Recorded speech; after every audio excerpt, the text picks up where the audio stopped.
El teléfono no sonó. 25 de marzo de 2006. Una casa en Torrelodones, a las afueras de Madrid. Dentro, una mujer de 61 años se apaga después de 5 años peleando contra un cáncer que ya no le da tregua.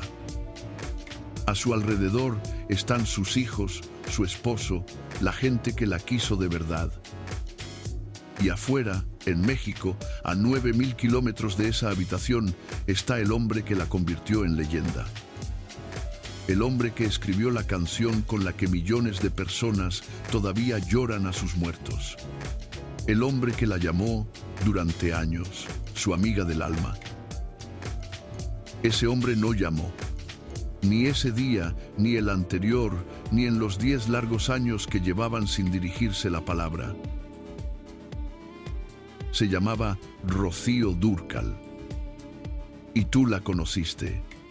Tú la escuchaste cantar Amor Eterno en la radio de tu cocina.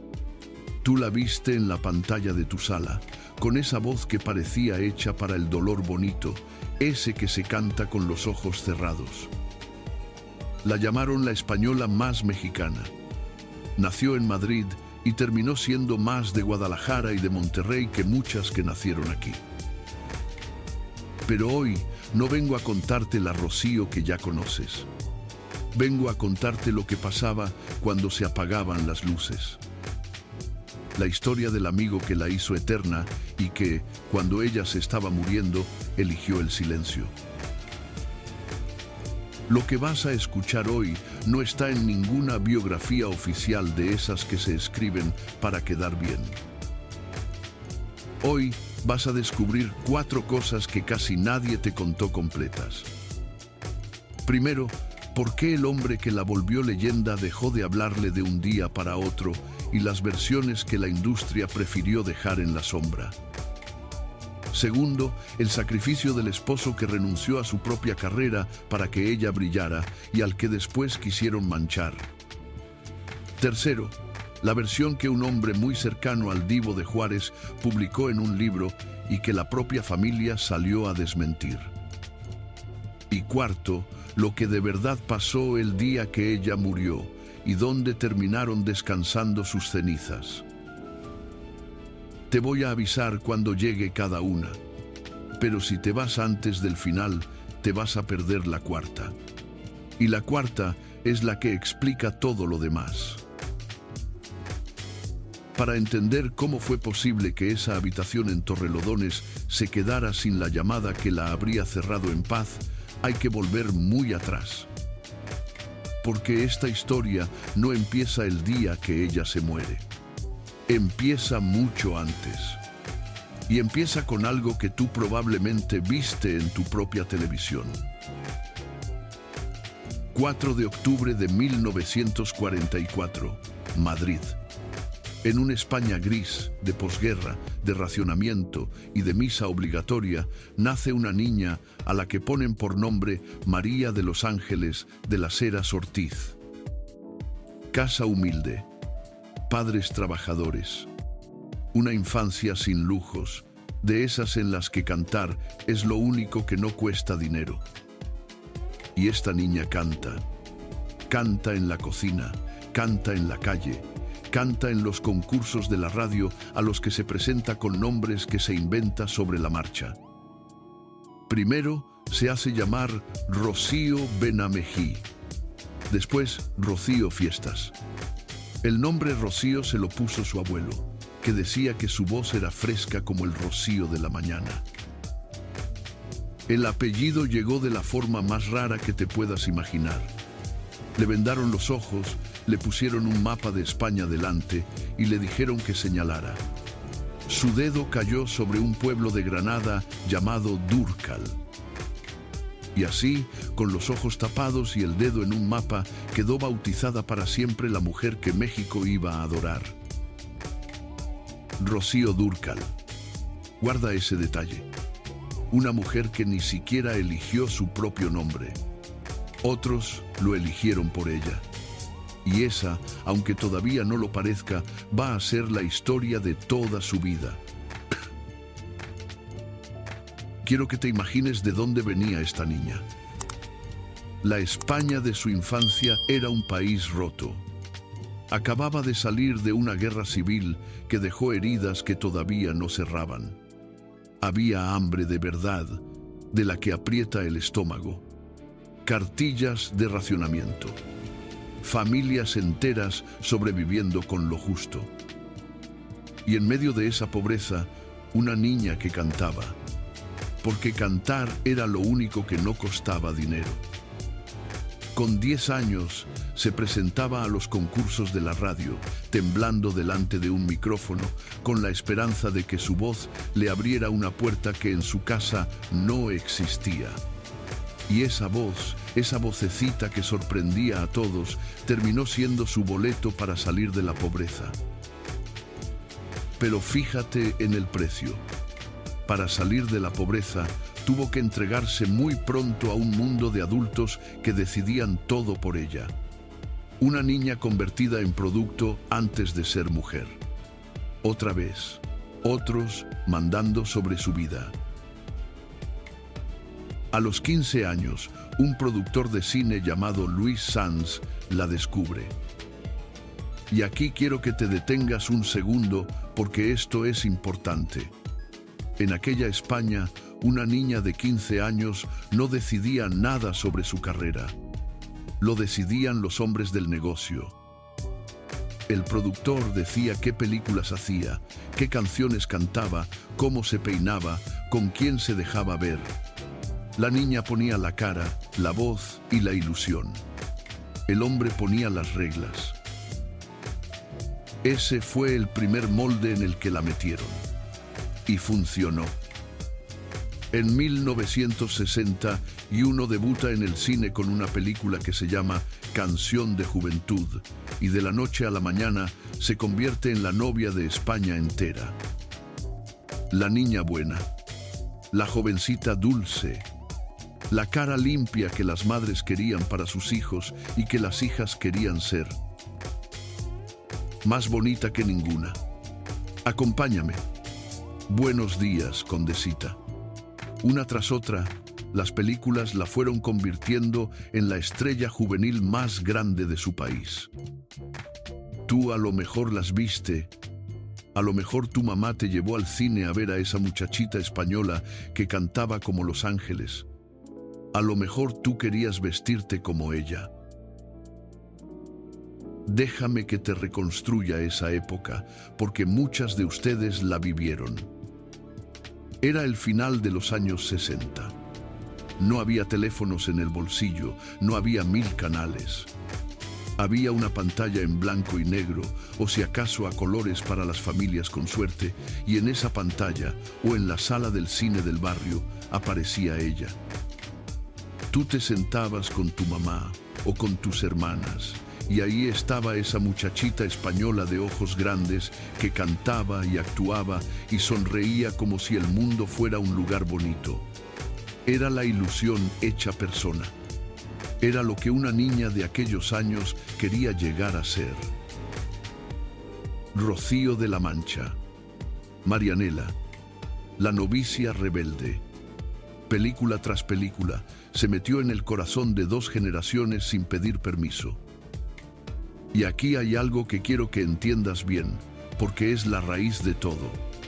A Rocío la amaban por una imagen. La imagen de la muchacha perfecta, dulce, obediente, sin problemas. Una imagen que otros habían construido para ella. Y detrás de esa imagen había una mujer de verdad, con hambre de cantar cosas más hondas que casi nadie se molestó en conocer. Pero había algo que Rocío quería y que el molde no le dejaba ser del todo. Ella quería cantar en serio, no las cancioncitas dulces de las películas para señoritas. Quería algo más hondo, más adulto, algo que le doliera al que lo escuchara. Y ese algo lo encontró en el lugar más inesperado. Lo encontró aquí, en México, del otro lado del mar. Y en 1977 tomó una de las pocas decisiones que fueron de verdad suyas. Colgó el cine. Después de más de una docena de películas, después de haber sido la niña más querida de las pantallas, dijo basta. Se despidió del cine para dedicarse por entero a cantar. Y muchos pensaron que estaba loca. Dejar una carrera segura de actriz por meterse de lleno a la música, a su edad, arriesgándolo todo.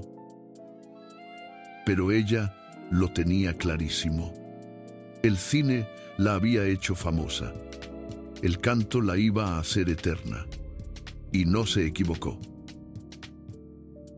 Corren los años 70. Rocío llega a México buscando abrirse camino, como llegaron tantos artistas españoles que aquí encontraron un público que en España les quedaba chico. Y en ese México de la balada romántica, de las rancheras que se cantaban en las cantinas y en las bodas y en los velorios, se cruza con un muchacho de Michoacán que venía del hambre más dura que te puedas imaginar. Un muchacho que había pasado por la cárcel de Lecumberri acusado de algo que no hizo. Un muchacho que componía canciones como quien reza. Se llamaba Alberto Aguilera Valadez, pero el mundo lo conoció por otro nombre, Juan Gabriel. Y déjame contarte de dónde venía ese muchacho, porque es importante para entender lo que pasó después. Juan Gabriel venía de abajo, de muy abajo, de una infancia de pobreza y de internados, de un padre ausente, de una madre que lavaba ajeno para dar de comer. De joven lo metieron preso en la cárcel de Lecumberri, en la Ciudad de México, acusado de un robo que él siempre juró no haber cometido. Pasó meses encerrado, siendo un muchacho, aprendiendo lo que es que el mundo te trate como basura. Y de todo ese dolor sacó canciones. Canciones que hablaban de amor, de abandono, de madres, de despedidas, porque él sabía de eso. Lo había vivido en carne propia. Cuando ese hombre, curtido en el sufrimiento, se cruza con Rocío, la española de voz dulce que venía de otra pobreza distinta, pero pobreza al fin, entre los dos se prendió una chispa que solo se prende entre dos personas que han conocido el hambre. Se entendieron, se reconocieron. Y de esa unión de dos personas que venían del dolor, salió algo que ni ellos calcularon. Salió la música más honda que se cantó en español en toda una época. Él componía como si le abriera la herida a cada canción. Ella cantaba como si esa herida fuera suya. Y la gente, del otro lado de la radio, sentía que alguien por fin ponía en palabras lo que llevaba callado en el pecho. Eso es lo que hicieron juntos. Le dieron voz al dolor de millones de mujeres que no sabían cómo nombrar lo que sentían. Y por eso, cuando esta amistad se rompió, no se rompió solo entre ellos dos. Se rompió algo que le pertenecía a toda su gente. Recuerda ese encuentro, porque de ahí va a nacer todo, la gloria y la herida. El éxito más grande de la vida de Rocío Dúrcal y también la traición que se llevó a la tumba sin poder cerrar. Cuando Juan Gabriel y Rocío se conocen, pasa algo que en la música casi nunca pasa. Química pura. Él escribía, ella cantaba, y lo que salía de esa unión no se parecía a nada. En 1977 graban juntos el disco que lo cambia todo. Rocío Dúrcal canta a Juan Gabriel. Y de repente, esa española de voz dulce se transforma en algo nuevo. Se pone el mariachi encima como si hubiera nacido con él.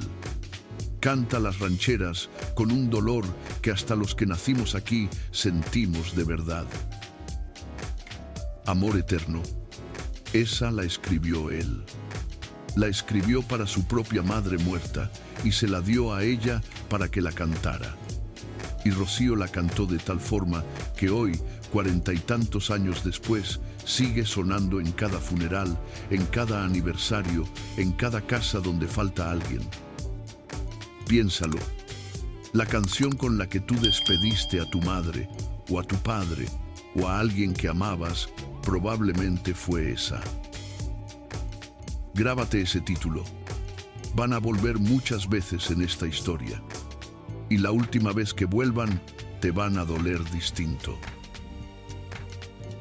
Y ahí ocurrió el milagro.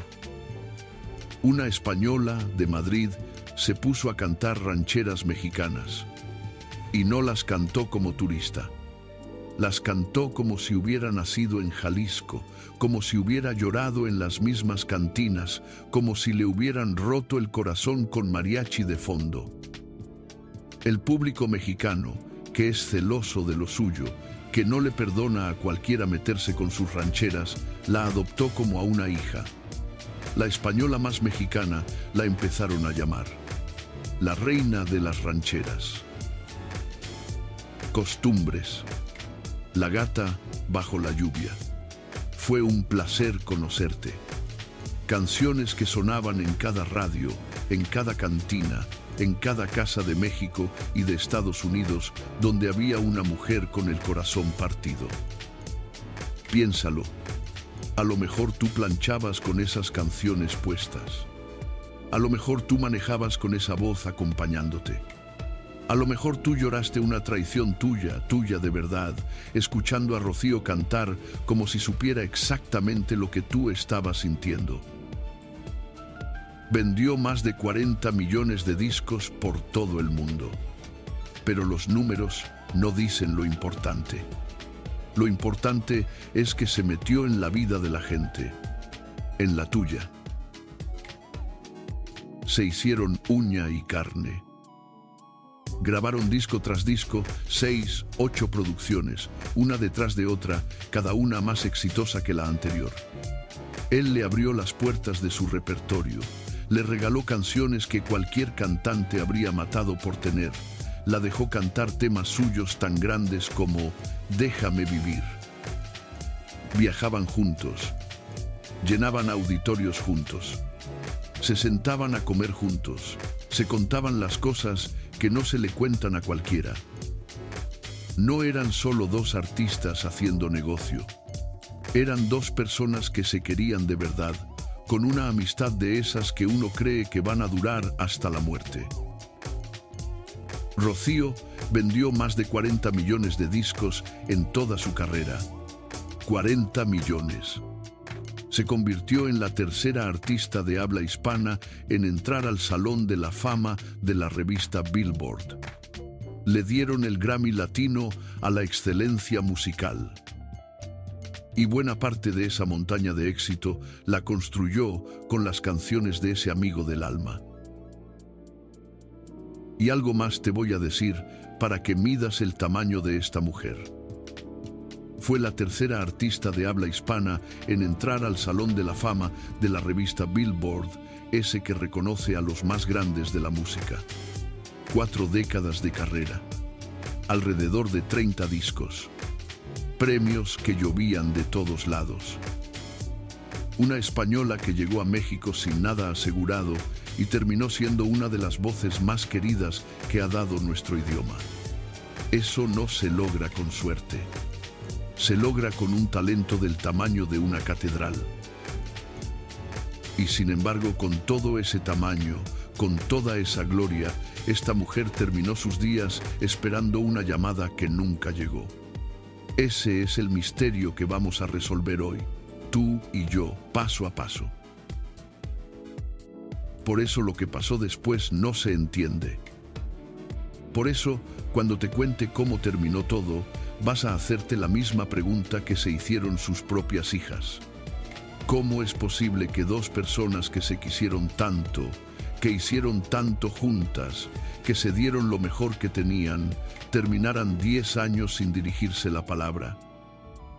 ¿Cómo es posible que él no la llamara ni una sola vez mientras ella se moría? Hay un nombre más que tienes que guardar antes de seguir. Porque en esta historia hay otra persona que lo dio todo por Rocío Dúrcal y a la que la historia trató peor todavía que a ella. Un hombre, su esposo, Antonio Morales. En el mundo del espectáculo lo conocían como Junior. Un cantante guapo, famoso por derecho propio, que un día tomó una decisión que casi ningún hombre de su época habría tomado. Renunció a su carrera.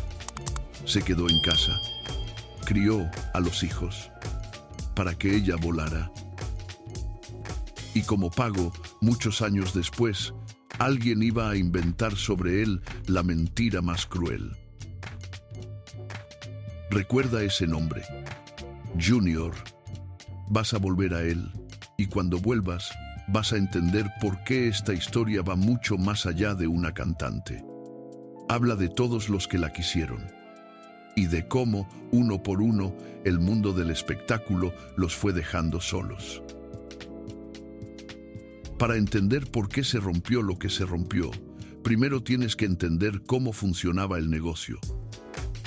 Y el negocio de la música, en aquellos años, era una jaula preciosa. Por fuera brillaba. Discos de oro, giras, aviones, hoteles, aplausos. Por dentro tenía dueños. Y los dueños no eran los artistas, eran las disqueras. Cuando una cantante firmaba con una compañía, no firmaba un simple contrato de trabajo. Firmaba una cadena de oro, bonita de ver, pero cadena al fin. Esa compañía decidía qué grababas, cuándo lo grababas, con quién podías cantar y con quién no. Decidía de quién eran las canciones.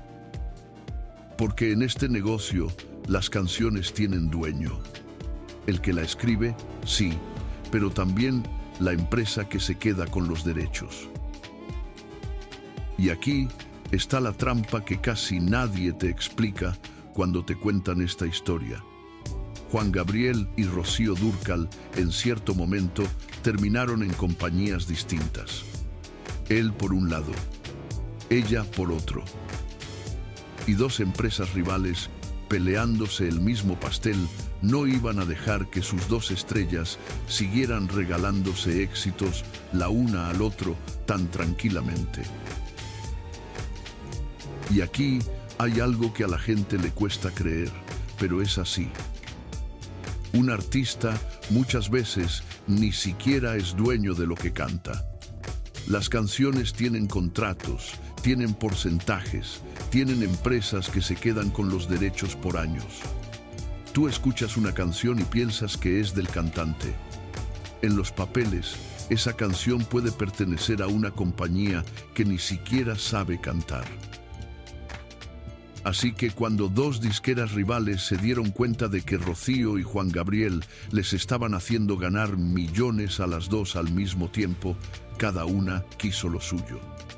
Y lo suyo pasaba por separarlos, por poner abogados donde antes había cariño, por convertir una amistad en un problema de contratos.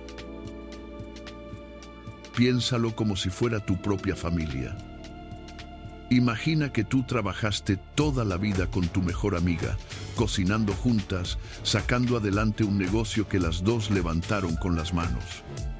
Y un día llegan dos patrones distintos, cada uno dueño de una de ustedes, y les dicen que ya no pueden trabajar juntas porque ahora son competencia. Que lo que hacían gratis, por cariño, ahora tiene abogados de por medio. Eso, más o menos, fue lo que le pasó a esa amistad.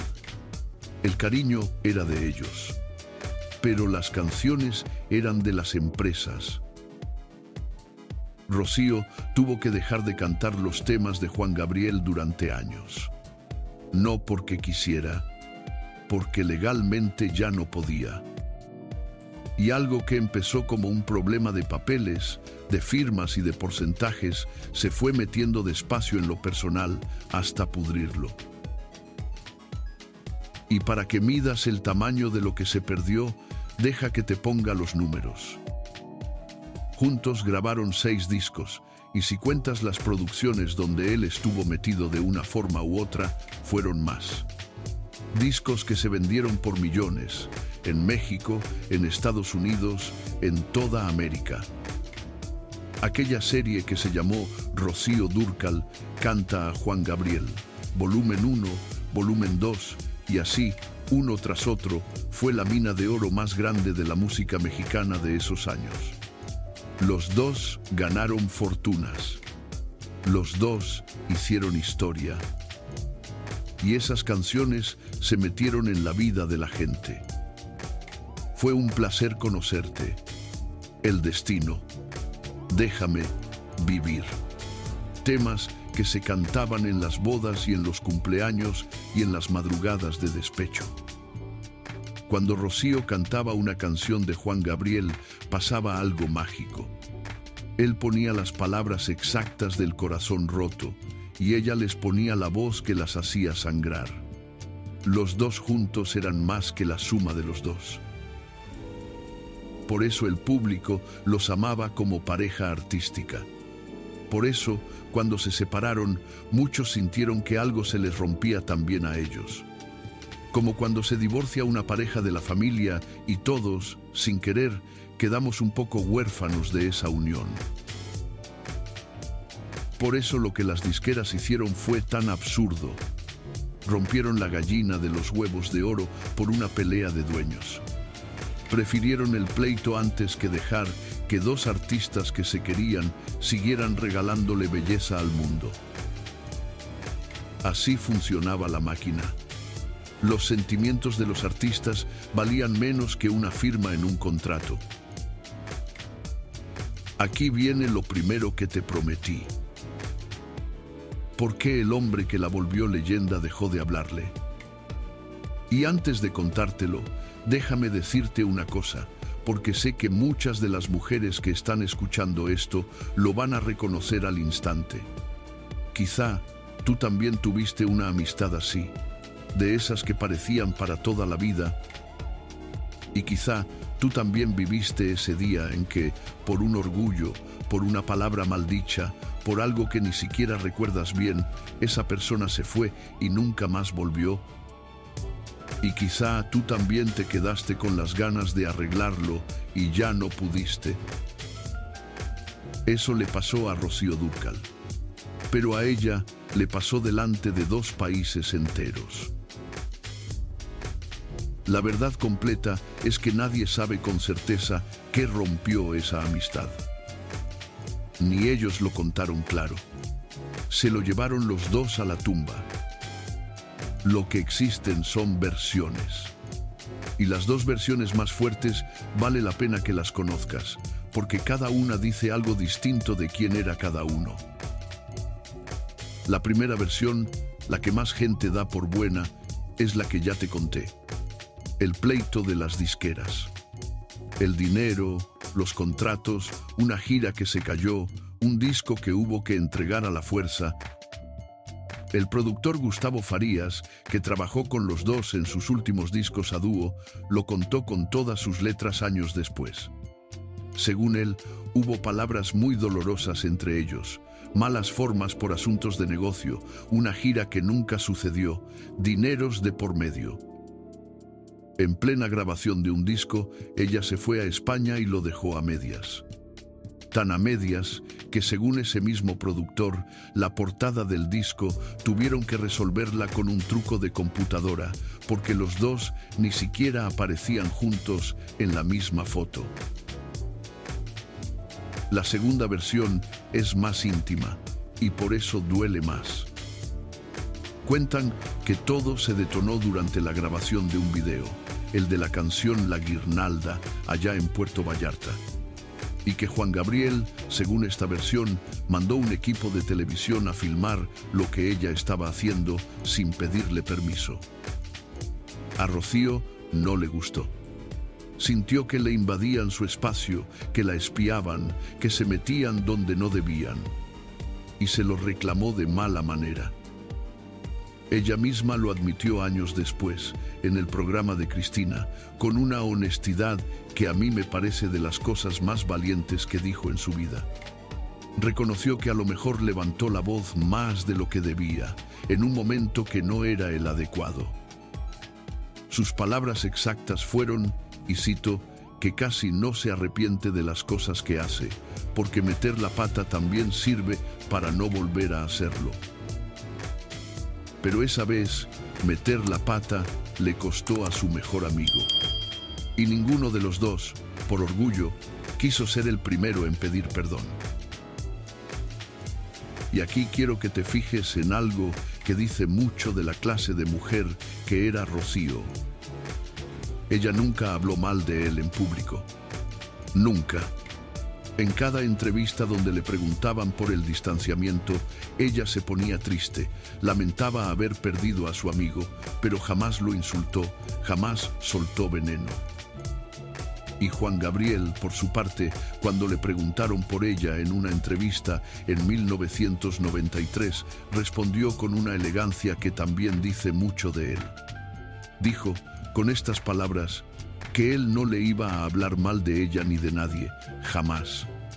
Que la señora le merecía respeto, porque siempre la había admirado y siempre le había reconocido su trabajo. Dos personas que se negaban a hablar mal la una de la otra, que se seguían queriendo, y que, aún así, no eran capaces de sentarse a arreglarlo. El orgullo puede más que el cariño. ¿Cuántas veces habrás visto tú eso mismo en tu propia familia? Y aquí hay un detalle que a mí me rompe el corazón.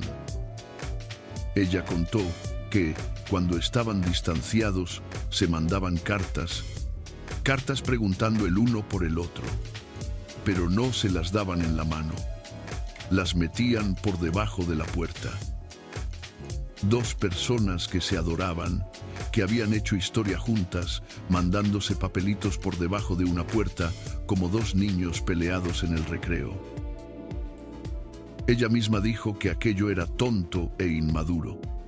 Lo dijo con los años, cuando ya había entendido lo estúpido que había sido perder tanto tiempo. Y aquí Rocío demostró de qué estaba hecha. Porque cuando le quitaron las canciones de su amigo, cuando la industria la dejó sin el compositor que la había hecho reina, ella no se hundió.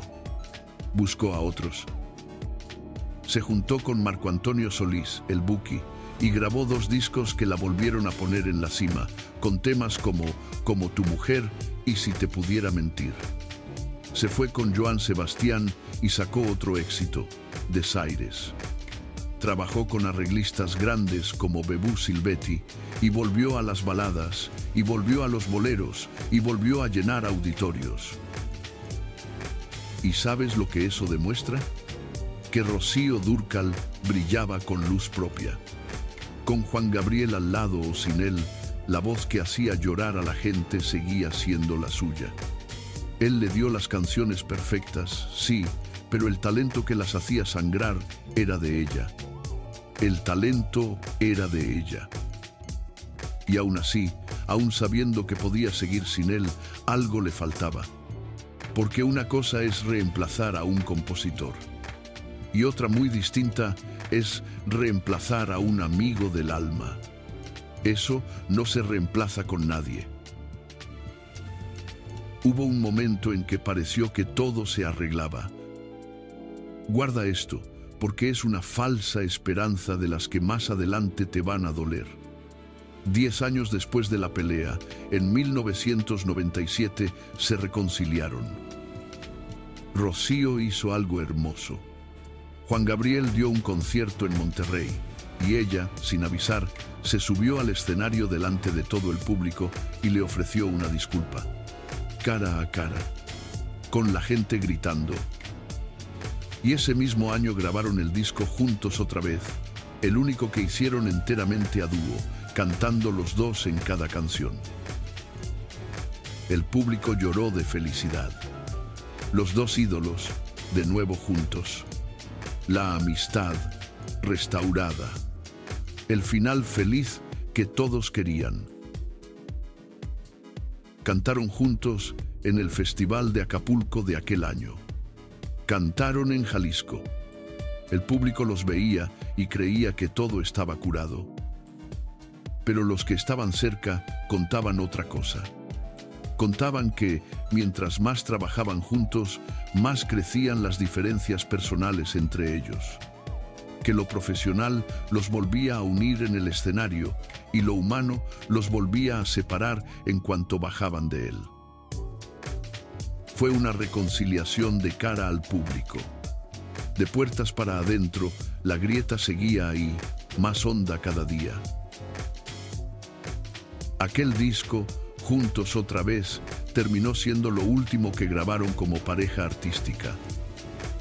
El último abrazo y a la vez la última pelea. Después de eso ya no hubo más. Ni discos, ni giras, ni cartas por debajo de la puerta. Solo distancia. 10 años de distancia que se estiraron hasta el día en que ella se murió. 10 años en los que cualquiera de los dos pudo levantar el teléfono y no lo hizo. Por orgullo. Ese orgullo que a tantas familias les cuesta a un ser querido. Solo que la felicidad duró poco.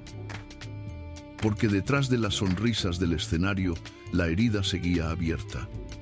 El mismo productor, Gustavo Farías, lo contó con un detalle que a mí se me quedó clavado. El día que presentaron aquel disco de la reconciliación, delante de la prensa, delante de las cámaras, los dos artistas no se hablaron. Él entraba por la izquierda del escenario. Ella entraba por la derecha. Ensayaron como los profesionales que eran, sonrieron para las fotos, cantaron perfecto. Y en cuanto terminó el show, cada uno para su lado. En la rueda de prensa, Juan Gabriel sentado en la mesa con la cara larga y Rocío que no salía. El disco se llamaba Juntos otra vez. Y ellos, por dentro, seguían más lejos que nunca. El mismo productor lo resumió de una forma que a mí me parece la más honesta de todas. Le preguntaron si el pleito había sido por dinero, y él dijo que no, que él creía que fue por algo más difícil de tragar, por ver quién era más importante de los dos. Una lucha de divos. Y esa frase, lucha de divos, explica más de lo que parece. Porque cuando dos personas se quieren de verdad, el ego debería quedarse afuera, pero en el mundo del espectáculo, el ego es el que manda. Es la moneda con la que se paga. A los artistas se les entrena para necesitar ser el número uno, para no soportar la sombra del otro, para medir su valor en aplausos. Y cuando dos number one del mismo tamaño chocan, ni el cariño de años los salva. Eso fue lo que se los comió. Dos gigantes que no cabían en el mismo escenario del alma. Esa reconciliación de mentira, esa herida que quedó medio abierta, es la que lo explica todo. Porque cuando de verdad llegó el momento en que Rocío necesitó a su amigo, no el amigo de las fotos, sino el de verdad, el que se sienta a tu lado cuando te estás muriendo, ese amigo no apareció. Y para entender el peso de esa ausencia, tienes que conocer al hombre que sí estuvo. El que nunca se fue. El que aguantó todo, incluso la calumnia. El esposo, Junior. Volvamos a 1965. Rocío todavía es la niña buena del cine español. Está rodando una película que se llama Más bonita que ninguna, y para esa película necesitan música. Y llega a poner esa música un grupo que en España era la locura, un grupo de melenudos guapos que hacían suspirar a todas las jovencitas. Se llamaban Los Brincos.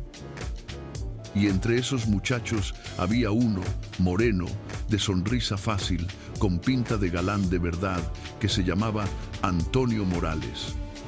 Pero todo el mundo lo conocía como Junior. Y ojo, que Junior era figura por sí mismo. Una estrella de verdad, con nombre propio. Los Brincos eran uno de los grupos más grandes de España en aquellos años. la respuesta española a la locura que provocaban los grupos de melenudos que venían de fuera. Y él era uno de los rostros de esa locura. Después formó un dúo, Juan y Junior, que llenaba plazas y vendía discos por toda España. Tenía carrera, tenía nombre, tenía a las jovencitas suspirando por él en cada esquina. O sea que, cuando Junior y Rocío se juntaron, no fue el caso de la estrella y el don nadie. Fueron dos estrellas del mismo tamaño. Dos ídolos.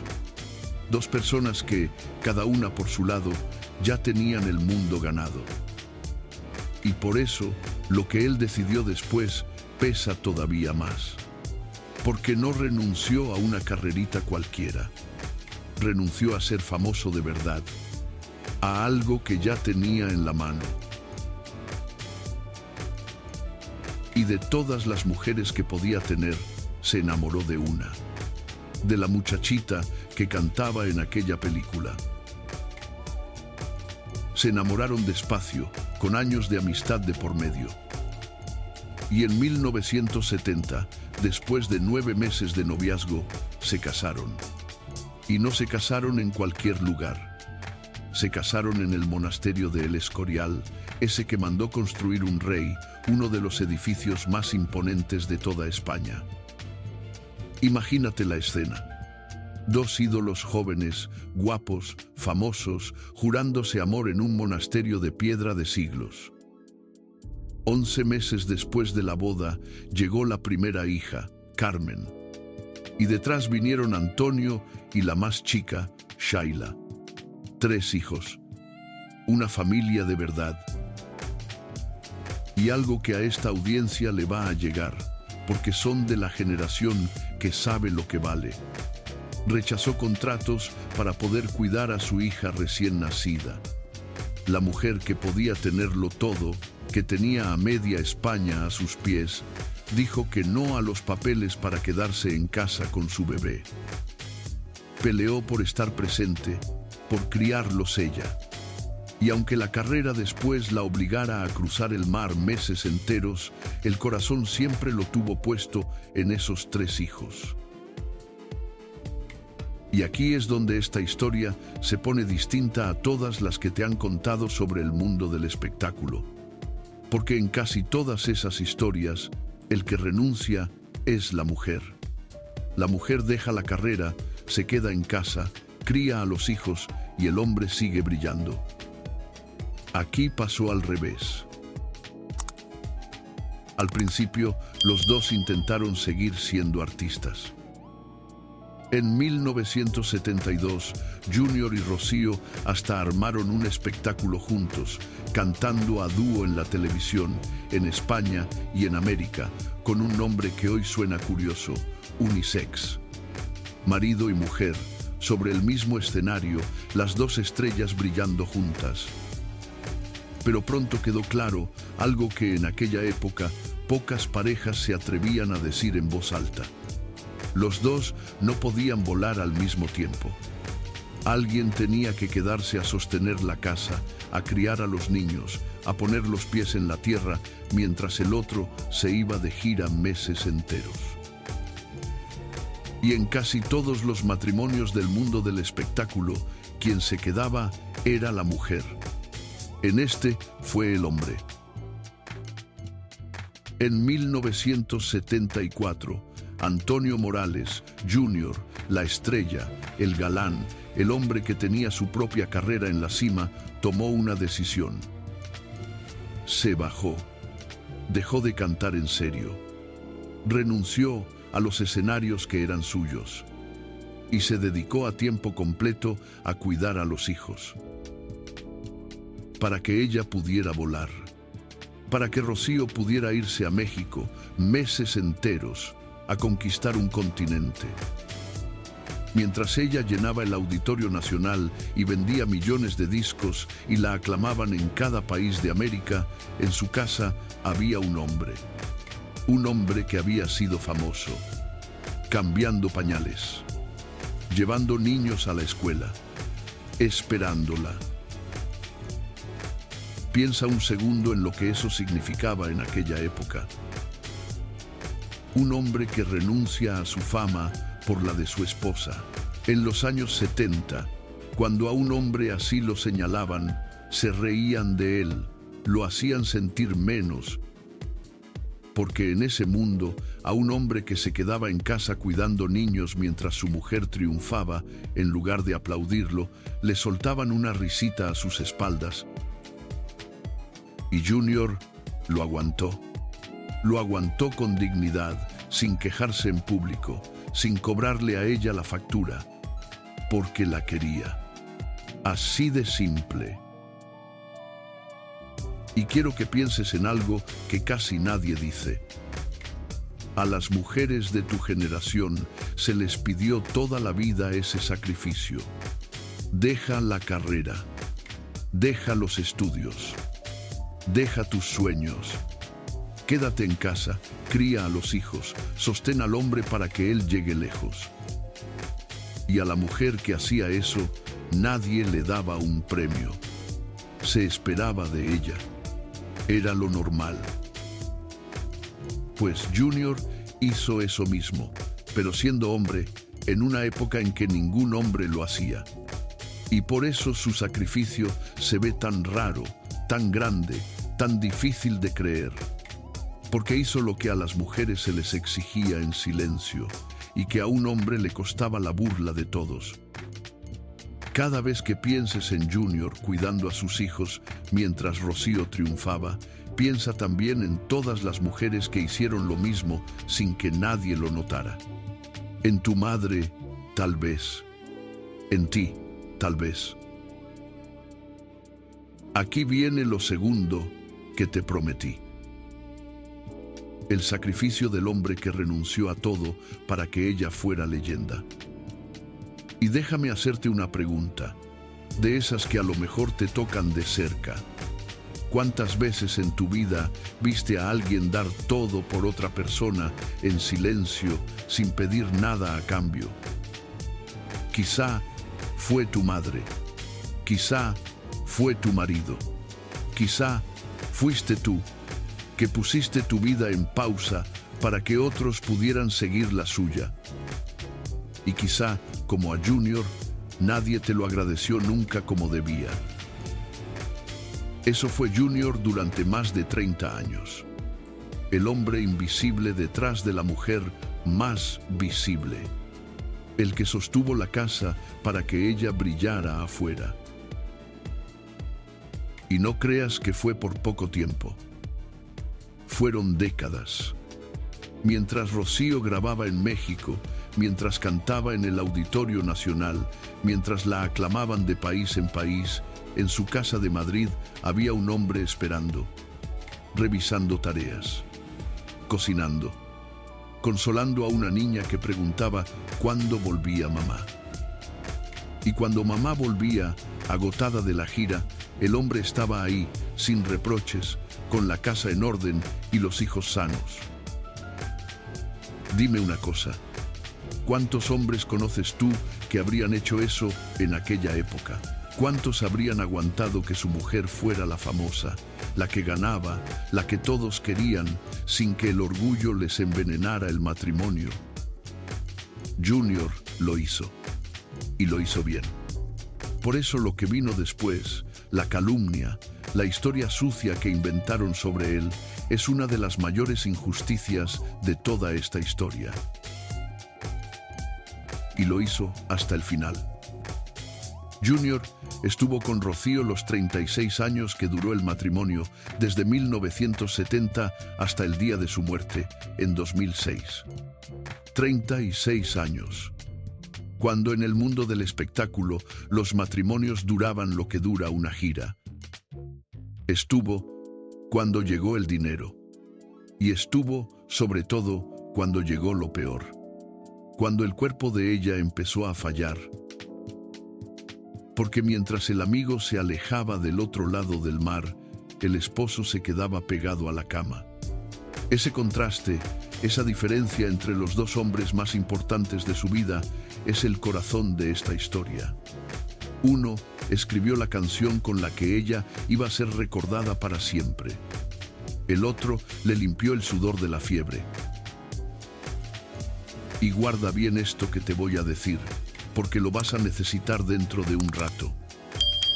36 años de matrimonio, 3 hijos, un hombre que renunció a su fama por ella, una casa que él sostuvo con las manos mientras ella cruzaba el mundo.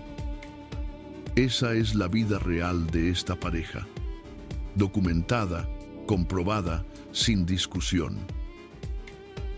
Y quiero que la tengas fresca, porque más adelante alguien va a tratar de ensuciar todo eso con una sola frase inventada en un libro. Cuando llegue ese momento, quiero que recuerdes estos 36 años. Quiero que los pongas en una balanza. De un lado, toda una vida de lealtad probada. Del otro, el chisme de un hombre que quería vender ejemplares. Y quiero que decidas tú misma qué pesa más. Y esos 3 hijos crecieron viendo una cosa que muy pocos niños del mundo del espectáculo llegaban a ver. Un hogar de verdad, con un padre presente todos los días y una madre que, aunque viajaba, volvía siempre a ese mismo techo, a esos mismos brazos. Sin escándalos de divorcio, sin peleas en las revistas, sin traiciones aireadas en televisión. En un ambiente donde casi todos los matrimonios se rompían a pedazos, el de Rocío y Junior se mantuvo entero. Entero de verdad. Hasta que la muerte fue la única capaz de separarlos. Deja que me detenga aquí un momento contigo. Porque esta historia, la de Rocío, la de Junior, la del amigo que se fue, va mucho más allá de un chisme de famosos. Retrata a tantas mujeres de tu generación y de la mía que dieron todo y recibieron silencio. Si tú creciste escuchando a Rocío Dúrcal, si cantaste sus canciones, si alguna vez lloraste con amor eterno pensando en alguien que ya no está, este canal es para ti. Aquí no contamos chismes para vender. Aquí rescatamos la verdad de las mujeres que lo dieron todo y a las que el mundo prefirió olvidar. Suscríbete y quédate con esta familia, porque mientras nosotros sigamos contando estas historias, estas mujeres no se van a olvidar. Y ahora sí, agárrate, porque lo que sigue es lo más sucio que le hicieron a esta familia. Porque a un hombre como Junior, que lo dio todo en silencio, el mundo del espectáculo le pagó de la peor forma posible. Con una calumnia. Con una historia inventada que ensuciaba lo único que él nunca traicionó: su lealtad. Años después de todo esto, cuando Rocío ya había muerto, apareció un libro. Un libro firmado por alguien que había estado muy cerca de Juan Gabriel. Y en ese libro se soltó una versión tan escandalosa, tan retorcida, que todavía hoy hay gente que la repite como si fuera verdad. Una versión que metía a Junior en el centro de la ruptura entre Rocío y el Divo de Juárez. Una versión que la familia entera salió a desmentir con todas sus fuerzas. Y lo más doloroso es esto. Junior aguantó esa calumnia con la misma dignidad callada con la que aguantó todo lo demás. No armó escándalo. No se puso a pelear en televisión. Defendió el nombre de su matrimonio con hechos, no con gritos. Con los 36 años que había vivido al lado de su mujer. Pero por dentro, ¿cómo no le iba a doler? Un hombre que dio su carrera, su fama, su vida entera por una familia, teniendo que escuchar cómo un desconocido convertía su lealtad en una novela sucia para vender ejemplares. Esa fue la última cruz que le tocó cargar. Y la cargó, como cargó todas, en silencio. Recuerda ese libro. Recuerda al hombre que lo escribió. Porque lo que dijo y lo que la familia respondió es la tercera cosa que te prometí. Y es la más delicada de todas. Y quiero que llegues a esa parte con la cabeza fría. Porque hay muchos que te van a contar esa versión gritando, adornándola, vendiéndotela como si fuera la gran verdad oculta. Yo no. Yo te la voy a poner sobre la mesa junto a lo que dijeron los que estuvieron ahí, y te voy a dejar a ti el trabajo de pensar. Porque tú no eres tonta. Tú has vivido lo suficiente para oler una mentira a distancia. Y esta historia merece que la juzgues con todos los datos, no con la mitad. Te pido una sola cosa antes de seguir. No te quedes con la primera versión que escuches. Quédate hasta que te cuente las dos. Porque solo con las dos vas a poder decidir, tú misma, a quién creerle. En el año 2001, cuando Rocío estaba celebrando 4 décadas de carrera, con la voz intacta y el público rendido, el cuerpo le mandó el primer aviso. Cáncer.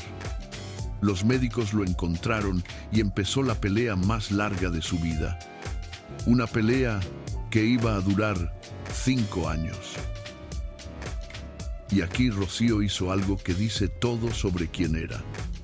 No se escondió del todo. Siguió cantando.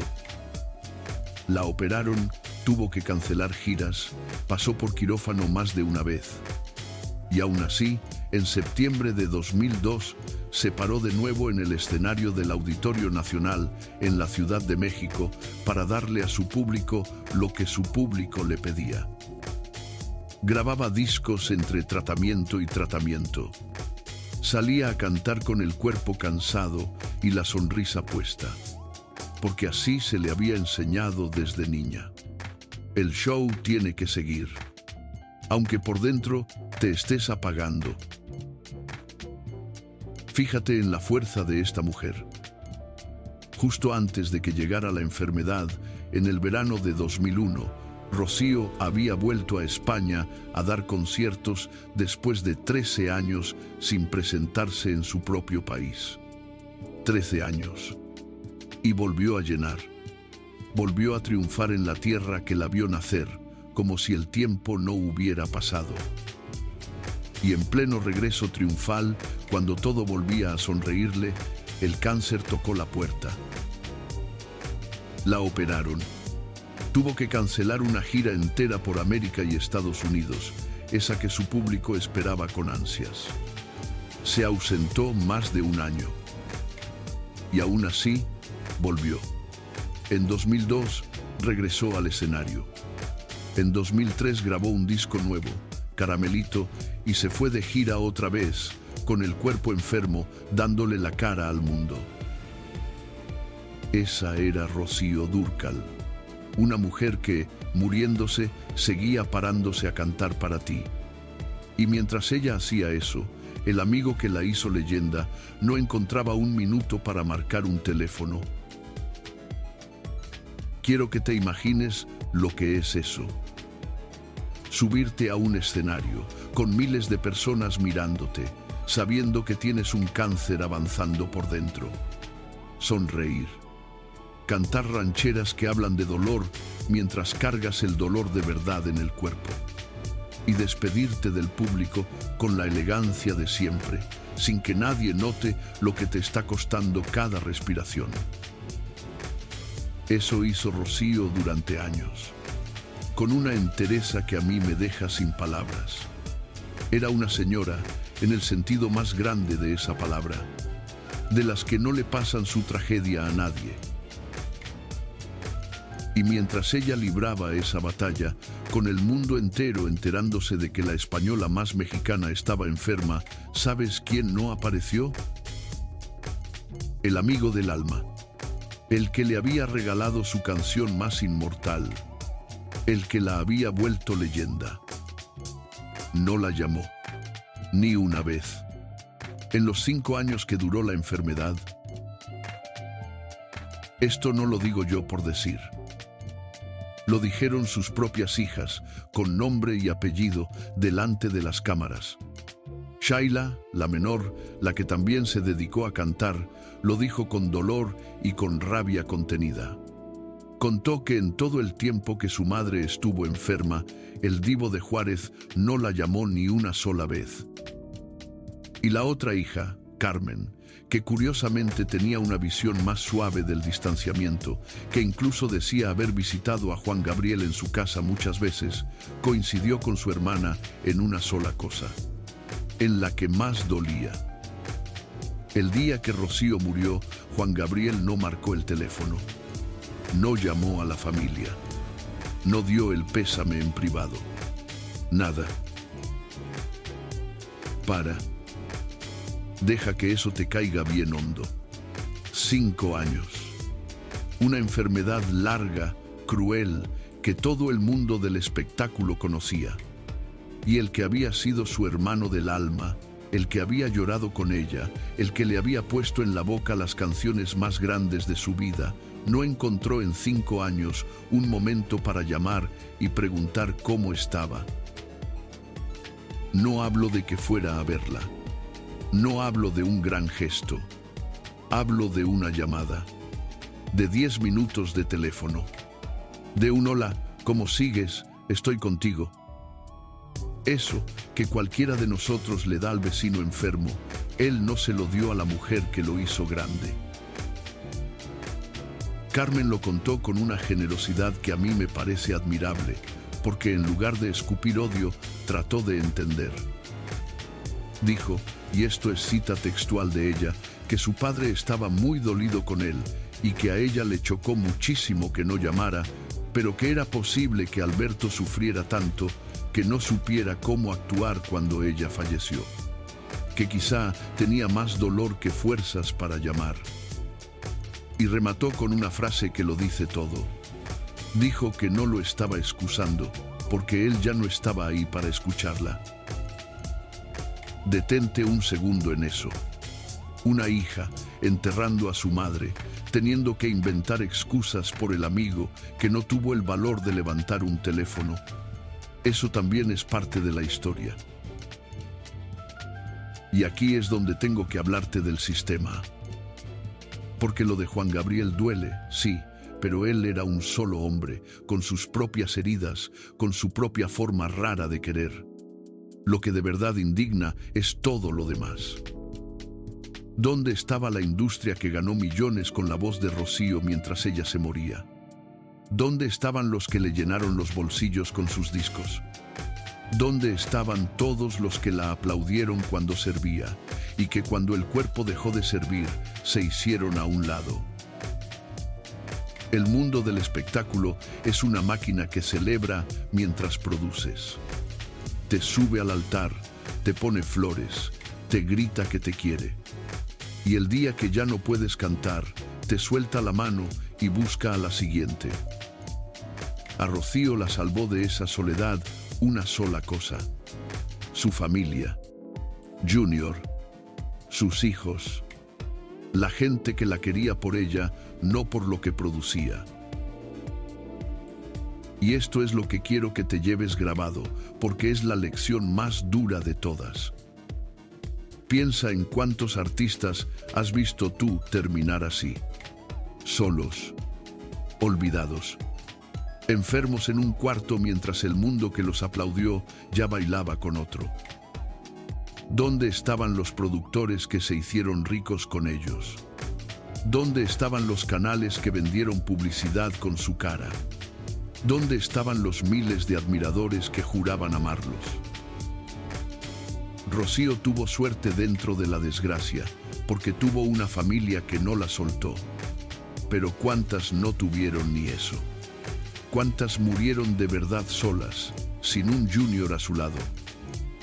Y esa, mi gente, es la máquina que este canal existe para desenmascarar. La máquina que consume personas y escupe los huesos. Aquí viene lo tercero que te prometí, y es lo más delicado de todo, así que te pido que me escuches con calma hasta el final. Déjame primero hacerte un puente, porque sé que muchas de ustedes han vivido algo parecido en su propia familia. Quizá tú conoces lo que es que, después de que alguien que amabas se muere, aparezca una lengua sucia a inventar historias sobre él. Quizá tú sabes lo que es no poder defender a tu muerto, porque ya no está ahí para defenderse solo. Quizá tú también tuviste que tragarte una calumnia sobre alguien de los tuyos, sabiendo que era mentira, pero sin poder taparle la boca a nadie. Eso le pasó a la familia de Rocío Dúrcal. Y te lo voy a contar tal como fue, con la versión que soltaron y con la respuesta que dieron los que la conocían de verdad. ¿Por qué se distanciaron de verdad? ¿Fue el dinero? ¿Fue el orgullo? ¿Fue algo tan íntimo que ninguno de los dos se atrevió jamás a decirlo en voz alta? Durante años, esa pregunta quedó en el aire, sin respuesta. Y donde hay una pregunta sin respuesta, siempre aparece alguien dispuesto a llenar el hueco con la versión más escandalosa que se le ocurra. Sobre todo, si esa versión se puede vender. En el año 2008, 2 años después de la muerte de Rocío, un hombre llamado Joaquín Muñoz, que había sido asistente y persona de mucha confianza de Juan Gabriel durante años, publicó un libro. El libro se llamaba Juan Gabriel y yo. Y en ese libro, Joaquín Muñoz soltó una bomba. Según su versión, la verdadera razón de la ruptura entre Rocío y Juan Gabriel no fue el dinero, ni las disqueras, ni el video de Puerto Vallarta. Según él, hubo una relación sentimental entre Juan Gabriel y Antonio Morales, entre el divo y el esposo de Rocío, entre Juan Gabriel y Junior. Ahí la tienes. Esa es la versión jugosa, la que se vende sola, la que todavía hoy hay canales que repiten como si fuera un hecho probado. Y aquí es donde este canal se separa de todos los demás. Porque yo no te la voy a vender como verdad. Te la voy a poner en su sitio. Eso es lo que afirmó un hombre, en un libro, 2 años después de que la protagonista ya no pudiera contestar. Un hombre que, con los años, tuvo sus propios problemas de credibilidad. Y frente a esa afirmación hay una respuesta contundente de alguien que trabajó codo a codo con los dos artistas. El productor Gustavo Farías, el mismo que produjo los últimos discos a dúo, cuando le preguntaron por esa versión del romance, la tiró a la basura sin dudarlo. Dijo, con estas palabras, que eso era amarillismo puro, que de eso nada, que para nada, que Rocío era una dama. Y que si algo hubo entre esos dos genios, fue una guerra de egos, una pelea por ver quién era más importante. Una lucha de divos. Nada más. Escucha bien la diferencia. Por un lado, un libro que vende una historia imposible de comprobar, publicado cuando los protagonistas ya no podían desmentirla. Por el otro, la familia y la gente que estuvo ahí, diciendo que es mentira. ¿A quién le crees tú? Yo te doy los dos lados. La decisión es tuya. Pero antes de que decidas, quiero que pienses en algo. Junior no está aquí para defenderse. Murió en 2014, 8 años después que su esposa. Y sus 3 hijos siguen vivos. Carmen, Antonio y Shaila. Personas de carne y hueso que cada vez que se repite esa versión sobre su padre, la vuelven a sentir como una bofetada. ¿Y por qué se inventan estas cosas? Por dinero. Así de crudo. Un libro con un secreto escandaloso sobre 2 artistas muertos, o casi muertos, vende.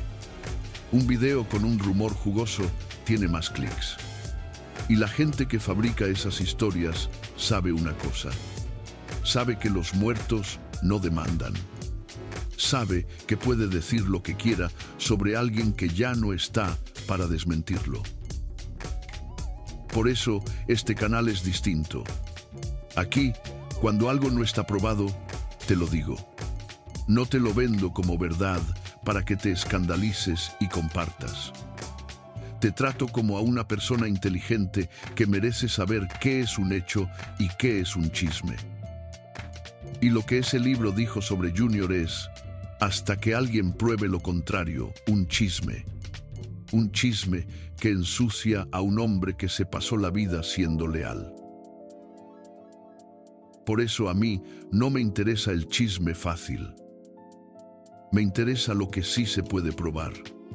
Y lo que sí se puede probar es esto: que un hombre renunció a su fama por su mujer, que la acompañó 36 años, que estuvo pegado a su cama cuando ella se moría, y que, mientras él la cuidaba, del otro lado del mar había una amistad rota que ninguno de los dos supo remendar a tiempo.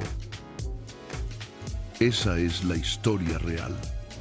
Lo demás es ruido que alguien inventó para vender libros. Hubo otra versión, más suave, esta sí, de labios de la familia. Shaila, la hija menor, sugirió que quizá lo que pasó fue que la admiración de Juan Gabriel por su madre se le fue convirtiendo en algo parecido a una obsesión. Que quería ser como ella, tener lo que ella tenía, vivir como ella vivía, y que esa mezcla rara de amor y envidia terminó por enfermar la relación. Es una interpretación de una hija, no un hecho comprobado, y así te la doy. Pero encaja con algo que todos los que los conocieron repetían: que entre esos dos gigantes siempre hubo una tensión de quién brillaba más. Antes de cerrar esta parte, quiero dejarte una idea clara. Que exista un rumor no significa que sea verdad. Que un rumor se repita 1000 veces no lo vuelve más cierto, solo lo vuelve más ruidoso. La única prueba real que tenemos de lo que hubo entre esos tres, Rocío, Junior y Juan Gabriel, es la vida que llevaron a la vista de todos. Un matrimonio de 36 años. Una amistad rota por orgullo. Y un silencio que nadie supo romper a tiempo. Todo lo demás son lenguas. Y las lenguas, ya lo sabes tú mejor que nadie, hablan hasta cuando no saben. ¿Y qué quedó de todo esto? Quedaron las hijas que décadas después siguen hablando, siguen defendiendo la memoria de su madre y de su padre. Quedaron las series y las películas que hoy se están haciendo sobre la vida de Rocío, producidas con la bendición de sus propias hijas, para contar por fin la versión de la familia. Quedaron los discos que siguen sonando. Y quedó una última cosa. Algo que tiene que ver con el cuerpo de Rocío después de muerta. Con un viaje que nadie esperaba. Con 2 tierras que se repartieron sus cenizas. Eso es lo cuarto que te prometí. Y es lo que le da sentido a toda esta historia. No te vayas. Aquí viene lo cuarto que te prometí. Lo que de verdad pasó el día que murió y a dónde fueron a parar sus cenizas. Volvamos a esa casa de Torrelodones. Volvamos a aquel día gris en que se acabó la pelea más larga de su vida. Después de 5 años de pelea, el cáncer gana la última batalla. Rocío se apaga en su cama, en su casa, con 61 años. No en un hospital frío. No sola. A su lado están Junior, el hombre que renunció a todo por ella. Y están sus 3 hijos, Carmen, Antonio y Shaila. La familia que se quedó cuando la industria se fue. Se muere rodeada de los suyos, que, después de todo lo que le tocó, no es poco. Y entonces, justo entonces, cuando ya era demasiado tarde, apareció Juan Gabriel. No en la cama, no en el teléfono, en los medios. El hombre que no la llamó en 5 años de enfermedad, el que no marcó el día de su muerte, rompió el silencio con un mensaje público que le mandó a la familia y unas palabras de despedida para ella. Y esas palabras, tengo que reconocerlo, eran hermosas. Escribió, y esto es textual, que a toda la familia de Marieta, de su Rocío, de la amada Dúrcal, les mandaba su más sentido pésame, con todo su corazón, el suyo y el de todo su México.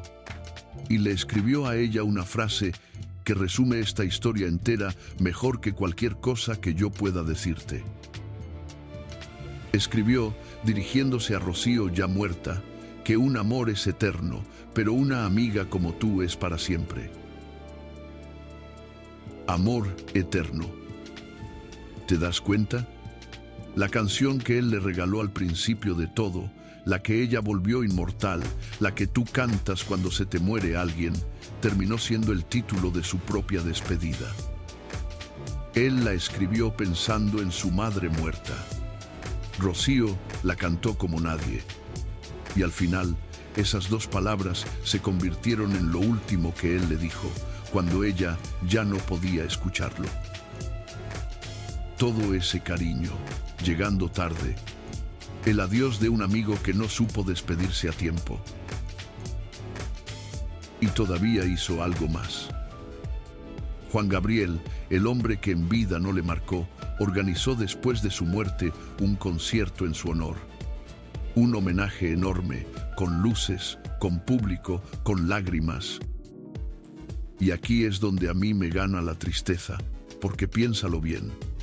Un concierto de homenaje es hermoso, pero llega cuando la homenajeada ya está bajo tierra, cuando ella ya no puede escucharlo, ni abrazarlo, ni sentir que sirva de algo. ¿De qué le sirve a una mujer que se murió esperando una llamada, que le hagan un concierto cuando ya no puede oírlo? El cariño que llega tarde no consuela al muerto, solo consuela al vivo que se quedó con la culpa. Con los años, la familia de Rocío empezó a contar su versión. Se hicieron series, se anunciaron películas sobre su vida, producidas por sus propias hijas, para que por fin se contara la historia completa y no solo el chisme. Porque ellas saben algo que a mí me consta. Que a su madre la conocieron millones, pero la acompañaron muy pocos. Y que la única forma de hacerle justicia es contar la verdad, toda, la bonita y la fea. Y aquí viene el detalle que le pone el broche a todo. El destino de sus cenizas. Rocío nació en Madrid. Era española hasta la médula. Pero México la había hecho suya, la había convertido en la española más mexicana, la había amado como amó a pocas. ¿Y cómo se reparte a una mujer que perteneció a dos tierras? Pues, literalmente, sus cenizas se dividieron. Una parte se quedó en España, en su tierra, con su gente. Y la otra parte cruzó el mar y fue a descansar a México, nada menos que a la Basílica de Guadalupe. A los pies de la Virgen que los mexicanos más quieren. Piénsalo, ni siquiera en la muerte pudo ser de un solo lugar. La mujer a la que otros le eligieron hasta el nombre, terminó repartida entre los dos países que se la disputaron. La mitad en la tierra que la vio nacer, la mitad en la tierra que la hizo leyenda. Cuando murió, dos países lloraron al mismo tiempo. En España despidieron a una de sus voces más queridas, la niña del cine que se había hecho leyenda. Y en México, la prensa la despidió como lo que era para ellos, la española más mexicana, una de las suyas. Es raro que un artista pertenezca así a dos pueblos, que dos naciones se peleen por reclamarla como propia. Rocío lo logró, con la voz, con el corazón que ponía en cada ranchera. Y por eso, lo de las cenizas divididas tenía todo el sentido del mundo. Era la única forma justa de repartir a una mujer que había sido de los dos lados del mar. Media España. Medio México, entera de nadie, porque siempre fue de su gente. Le rindieron homenajes. Le dieron premios cuando ya no podía recibirlos con sus propias manos. Le hicieron series, películas, documentales, muchos de ellos años después, con la bendición de sus hijas. Y ahí está la ironía que se repite en tantas de estas historias. Los grandes homenajes casi siempre llegan tarde. Llegan cuando la persona ya no está para disfrutarlos, para sentir ese cariño, para saber que valió la pena. A Rocío la llenaron de flores cuando ya no podía olerlas, como a tantas. ¿Y qué fue de los demás? Junior, el esposo, el que aguantó todo, incluso la calumnia, vivió 8 años más sin ella. Murió en 2014. Y hasta el último día defendió la dignidad de su matrimonio y el nombre de su mujer. Juan Gabriel, el amigo del alma, el que no supo llamar a tiempo, murió en 2016, 10 años después que Rocío. Y se llevó a la tumba, igual que ella, el secreto de lo que de verdad los separó. Nunca lo aclaró, nunca lo escribió. Se fue con esa herida abierta. Los dos gigantes que hicieron la música más hermosa que se cantó en español murieron sin arreglar lo que rompieron. Y eso, más que cualquier chisme, es la verdadera tragedia de esta historia. Y déjame decirte lo que a mí me deja esta historia, después de contártela entera. Me deja una pena que no es por el chisme, sino por el desperdicio. Dos personas que se querían, que se hacían bien, que juntas le regalaron al mundo canciones que van a seguir sonando cuando tú y yo ya no estemos. Y lo tiraron todo por un orgullo, por no ser el primero en decir perdóname, por creer que el tiempo alcanzaba, que ya habría otra ocasión, que mañana sería. Y un día ya no hubo mañana. Un día ella se murió. Y él se quedó del otro lado del mar con las palabras atragantadas, escribiendo un adiós que ella jamás iba a leer. Si hay alguien en tu vida con quien estás peleada por orgullo, alguien a quien quieres y con quien no hablas por una tontería vieja, llámalo hoy. No esperes a tener que escribirle un adiós que ya no va a escuchar. Esa es la lección que Rocío y Juan Gabriel nos dejaron, pagándola carísima. Las que siguen aquí son las hijas. Shaila heredó la voz de su madre y hoy canta, llevando ese apellido como una bandera. Cada vez que se sube a un escenario, un pedacito de Rocío vuelve a la vida.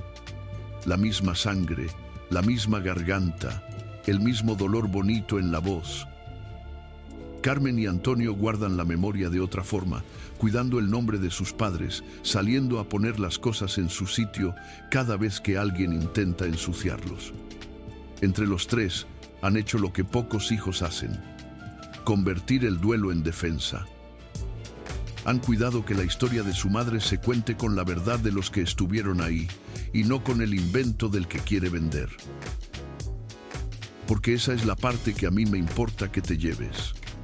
La industria del espectáculo sigue funcionando igual que entonces. Sigue subiendo mujeres al altar, exprimiéndolas mientras producen y soltándoles la mano cuando ya no pueden más. Lo hizo con Rocío. Lo sigue haciendo hoy con otras que tú conoces. Cambia el nombre, cambia la época. La máquina es la misma. Deja que te lleve por última vez a esa habitación. Torrelodones, 25 de marzo de 2006.